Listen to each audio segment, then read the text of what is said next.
আজকে রবিবার, তাই মটন করেছি, মটন কারি।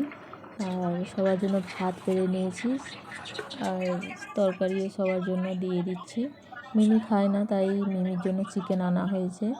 চিকেন রান্না করে ওর ভাত খেয়ে নিয়েছে, আর আমাদের লাস্টে খাচ্ছি।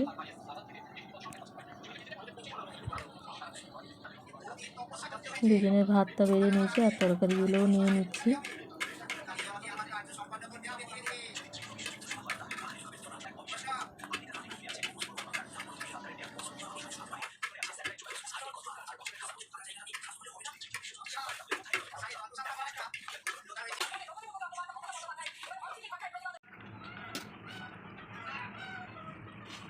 আরে কি রান্নাটা হয়েছে বলো?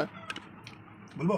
হ্যাঁ, এটা হচ্ছে স্পাইসি মটন কারি, ঝাল ঝাল। মটন ঝাল ঝাল।